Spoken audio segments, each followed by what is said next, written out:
guys? Thanks for tuning into my channel, Jace's Own World. I really appreciate you guys coming and checking out this video. I think you're gonna really like this. This video is going to explain the new suspension setup that I have on my car. I've had two coilover sets before this. The first one was the BC Racing BR Series coilovers, and the second set was the STXTA coilovers.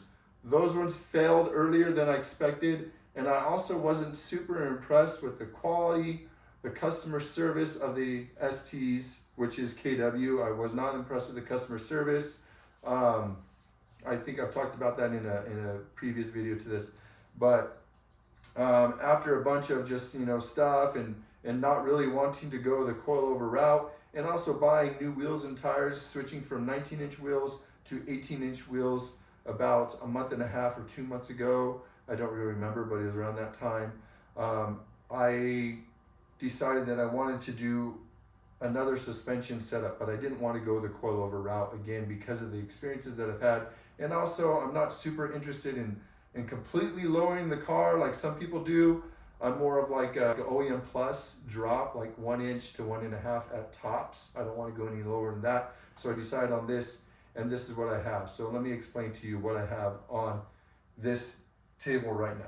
So sorry about the camera angle view. I do not have a camera like mount or tripod or anything to set it on. So I will, after this video, I don't want to mess it up now, but I have this really funky way to set this up.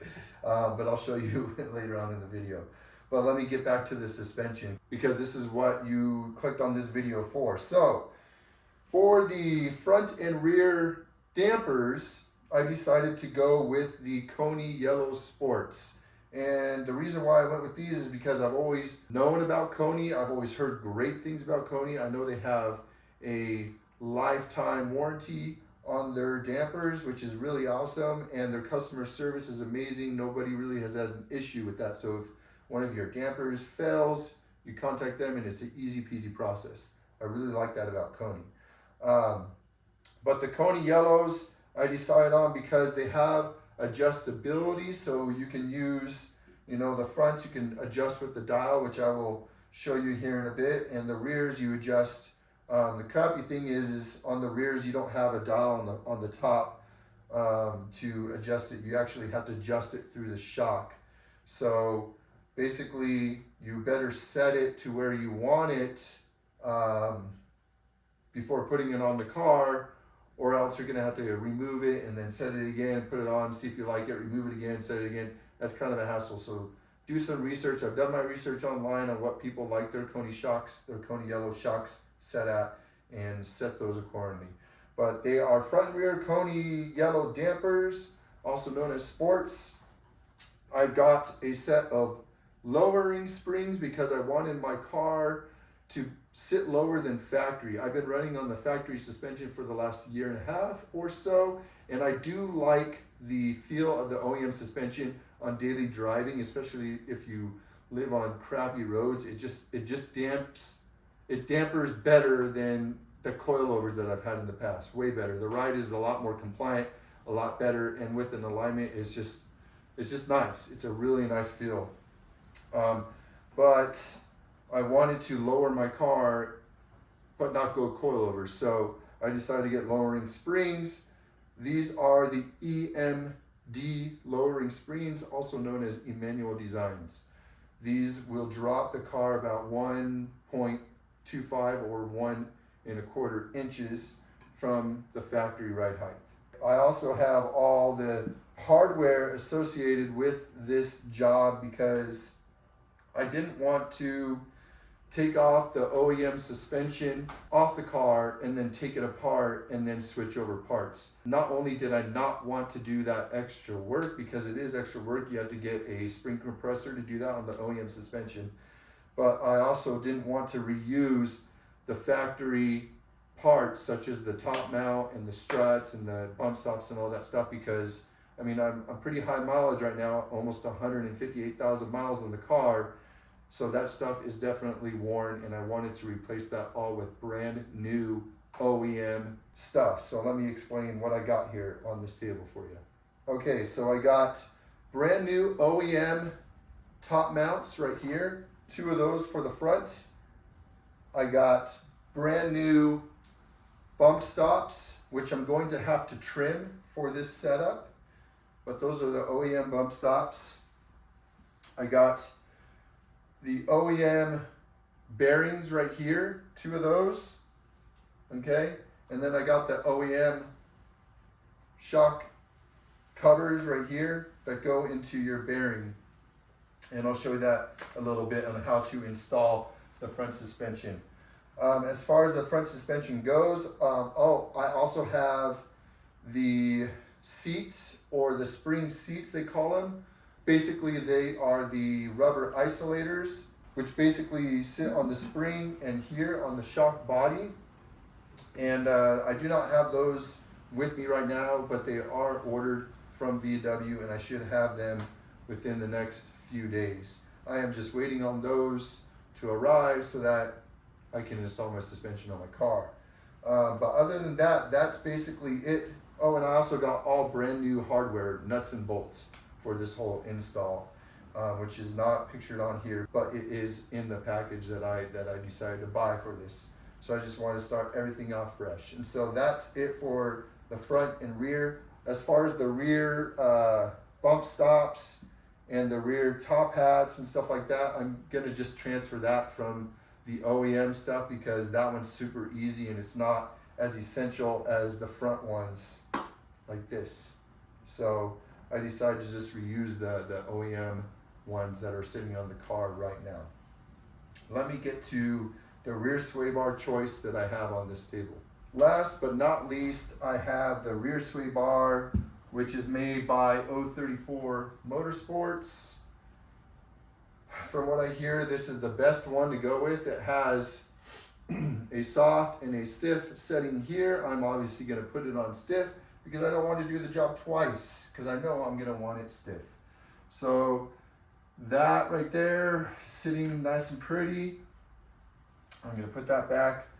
And then, you know, I have all the necessary stuff right here.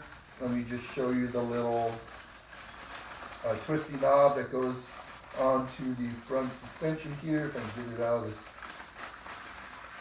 plastic thing. Okay, and here's the twisty knob. So that's the twisty knob that you put on the front suspension, and it goes like this.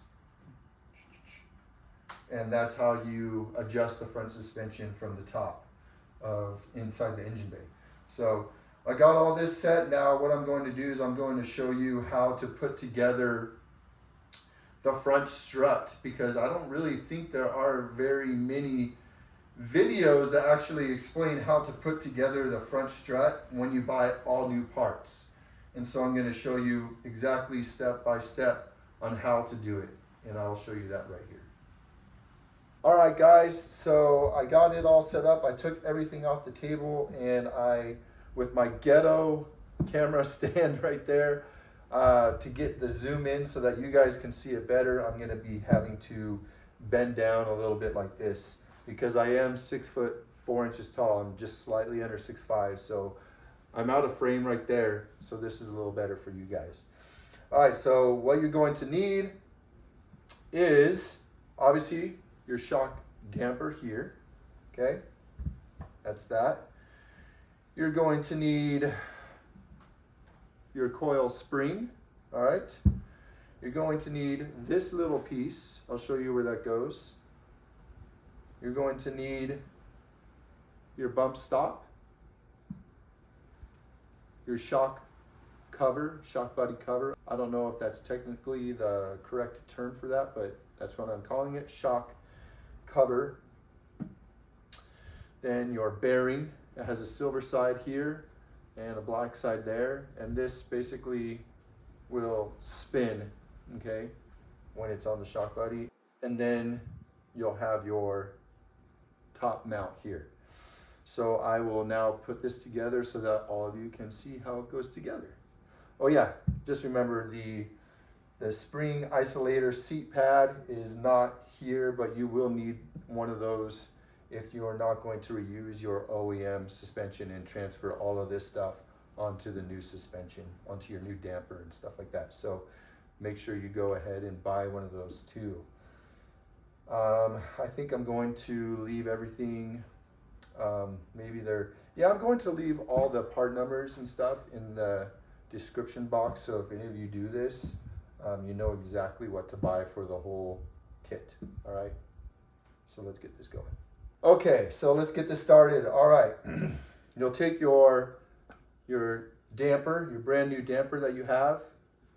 If you're not going to buy a brand new damper, you use your OEM damper. Like if you're just going to put lowering springs on and not get a whole new damper, this is just assume this is your OEM one. But for this case, I'm just going to show you. This is the new one. Get your new damper.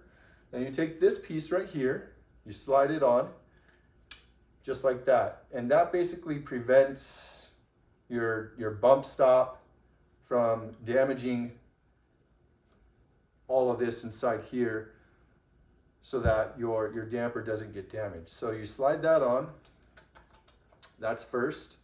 And this is when you would put your isolator pad sleeve on here, or seat as they call it. That's where you put it on here, and that basically is so when you put your spring on, it doesn't hit metal to metal on this application. But since I don't have that isolator seat pad, I'm just gonna pretend that it's on there, okay? From there, you're going to take your spring with,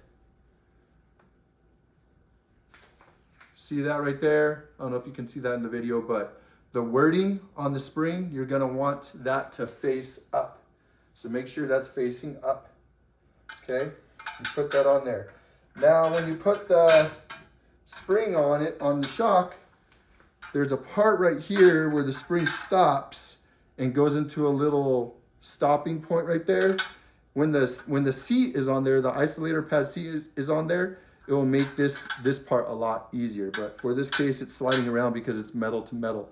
But you just want to make sure that this end of the spring right here goes into that little slot. All right, so you put that on there like that with the wording up, and you just twist it until it gets into place. Okay. From this point, you are now going to, actually, let me put this down. You're going to take your shock body cover thing right here, and you're going to put it on the silver side, and you're going to put there's two ends of it right here. There's like a little end with little coils that you can see. Then there's another end that's a little fatter. The diameter is a little larger than the bottom one, and it has a little lip right there. You're gonna take this side, you're gonna take your bearing, silver side, and you're gonna stuff it in there just like that, okay? It's just gonna fit in there nice and snug to where it basically sits in there and you can't pull it apart. It's nice and snug in there. So there's no need to use like zip ties or anything like that in this application like some other cars need to use it. You just slide it into your bearing. Really cool design for VW in my opinion. And it just sits in there. As you can see, rotating it, and it's in there. So it's plastic, and so you can kind of bend it and put it in, and then you'll have a little like crease, and you just go like this with your hand and make it form to the shape of the bearing, and you're all set on that. Okay, so this is going to go right here. Okay, now before you install this piece, you want to install your bump stop. Now your bump stop also has a larger diameter on one end, smaller diameter on the other. The larger diameter end also has these little notches right here. This is going to be on the top of your damper, and this smaller diameter part is going to be on the bottom. So you're going to install it just like this. Right here, shocks on there. Here's the smaller diameter, here's the bigger diameter with the little notches. Boom. You're just going to slide it on just like that. All right, it's just going to sit like that. Let me take the spring off so you can see. See that? That's how you install it. put that spring back on, and you can just put it anywhere. Now, for this application, I am going to trim my bump stops for the front and the rear. After doing a lot of research online, I found out that probably trimming this bump stop in the front will be about 20 millimeters. I'll be trimming it about 20 millimeters in the front, 20 to 25, depending on what I want to do. In the rear, I'm going to be trimming it like around 30 millimeters. So the rear bump stop is a lot longer than the front one. So I'm going to be trimming that maybe 30 millimeters to 35, depending on what I want to do. You want to trim it because it's going to help with the comfort level of your suspension. You do not want the suspension to hit the bump stop, because then you're not using your full travel. And so because these OEM bump stops aren't meant to be used with performance dampers, you're just gonna have to trim it and then it will be fine. So we'll do that. So you got your little piece of plastic thing here. You got your bump stop here with the larger diameter facing up. You got your damper here, shock body, and you got your coil spring sitting right here in that little groove right here. Stop there, okay? And you would have your seat isolator pad in there. I just don't have it right now. Next, you're going to install your bearing. You're just going to slip it right through the spring, and just like that. You're going to want to have the spring sitting on the silver side, okay? So the silver side of the bearing is going to be facing down. That's going to be mated up with the spring, and basically you're going to want to rotate it like this so there is no catching. The bearing's basically not catching on anything. As long as it's rotating smoothly, it's fine, it's seated. You know, you saw how easy that was. Now the only thing you have to pay attention to is this little notch on the bearing, on the top of the bearing. There's a little notch right here, and that's very important to know, because if I set that down and show you the top mount, here's the top of the top mount, here's the bottom of the top mount, and you can see that it's smooth, smooth, smooth. Then there's a little notch right there. That notch is basically going to go into that notch on the bearing that I just showed you. That notch also shows up on the top of the top mount up here as a little tab, and that is for alignment purposes. Basically, when you're installing your shocks into the front of your GTI, this is going to line up with a certain part where you mount it, and then you know it's exactly where it's supposed to be. So let's go ahead and install this onto the bearing. All right, so I got the bearing on there. It's spinning smoothly, okay? Now I'm gonna find that little notch on the bearing, which is right here, okay, on mine. The spring is still in its proper location. Now you're going to locate this notch on your top mount, and you're going to basically slide that through the top there, line these two up together, and it's going to literally fit right with each other, okay? And then from here, you're going to take your washer and your top nut that is provided with the Koni yellow shocks, or you're just going to reuse the OEM one. Unless you get brand new hardware, you're just going to put that one on there. Let me show you that. All right, so I grabbed those. Here we go. Since I just set it down, put that right in its spot again. Boom. Everything is set here. It rotates freely. You're going to take your washer here, put that on, and then your top nut, and just put it on. Now, I'm not going to tighten this all the way down yet, because as I've already explained, I do not have my isolator seat pad yet, so I'm just going to hand tighten this so that it's all together. But if you had the isolator seat pad, or if you were transferring everything onto your OEM shock and you just did a lowering spring upgrade, that's exactly how you're going to put it together. the isolator seat pad's already going to be on the shock. All you're going to need to do is put the new spring on there and put everything back together, and then you're going to just as much as you can. I don't know the torque specs on it, but that's essentially it. That's essentially how you put together your front shock. So yeah, there you go, guys. I hope you liked that tutorial on how to put together the front suspension on a Mark 7 GTI. I don't know if this relates to the Mark 8 GTI or the Mark 6 or the Mark 5 or the 7.5. I'm pretty sure it's the 7.5 is the same. I'm pretty sure they're all very similar within all generations, even maybe starting from the Mark 4. Don't quote me on that though, but at least the Mark 6, Mark 7, Mark 7.5, and highly possible the Mark 8 as well are all going to be very similar to this, if not the same. And this also includes the Golf R. So obviously if you're going to upgrade the top mounts to like camber plates and stuff, that is going to be a little more extensive, but essentially everything being put together up to that point is going to be exactly the same as I just showed in this video.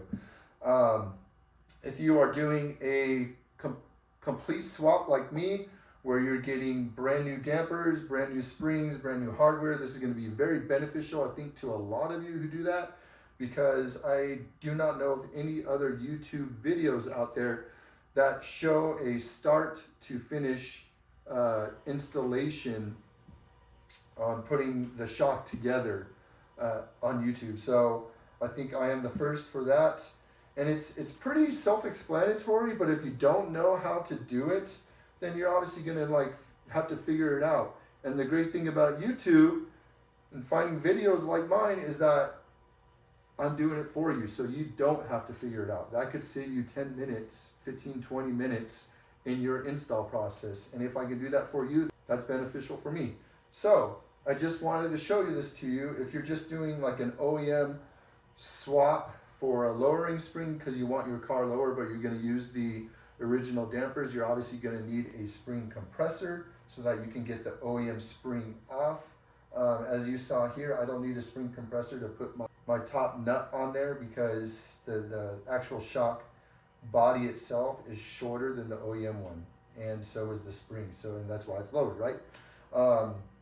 But regardless, it's still going to be beneficial for you when you take off the OEM suspension and then you take it apart and then you put it back together. Now, most of us would know, remember how to put it back together after taking it apart, but it's still good to know. This is still good enough. As far as the Koni Yellow Sport settings, like damper settings are concerned, after doing a lot of research, and because I have to pull off the rear shock to adjust it, and it's not a simple like knob, you have to actually compress the whole damper to where it stops and then turn it. And because they're brand new dampers, it's a little more difficult than I really think it should be, but that's just the way they're designed. But as far as the actual setting, after doing a lot of research, I decided that I'm going to start with a half turn from soft on the rear suspension and then install it on my car. So I already have those set like that where I want it to be. And then as far as the front suspension is concerned, I'm going to install them on my car, and then I'm going to do a quarter from soft turn on each front one, and then go from there. I'm not super concerned about setting it before I install it because it's such an easy access to get to the top inside the engine bay. So that can be done in a minute compared to, I don't have to remove anything like I do the rear. So I'm going to set the rear half turn from soft, and then the front I'm going to start with quarter turn from soft and then go from there and see what I like. I think that's about it on this video. So yeah, I hope you like this video. Oh, let me show you my Wanky camera stand here. Bam, see that? See that? That's my camera stand that I have in the garage right now. And I had to put this lockbox weight so that it could it could stay in the actual spot that I wanted it to. So yeah. that's it for this video. I hope you like this video. Please like and subscribe if you haven't yet. Please leave a comment down. Let me know what your guys' suspension setups are like. I would really like to know that, and just enjoy the community. I enjoy making these videos. So until the next one, I'm going to basically get this all installed within the next couple weeks. Just trying to figure out a time between me and my buddies, being able to find the time to do it together. And then I'm gonna have it definitely installed before I head to California, to San Diego, my hometown. And then I'm going to take it on some cool drives out there, and be able to feel the new suspension and the rear sway bar and everything. So that's going to be super exciting. I think that's it for this video. So until the next video, guys, peace out. Peace.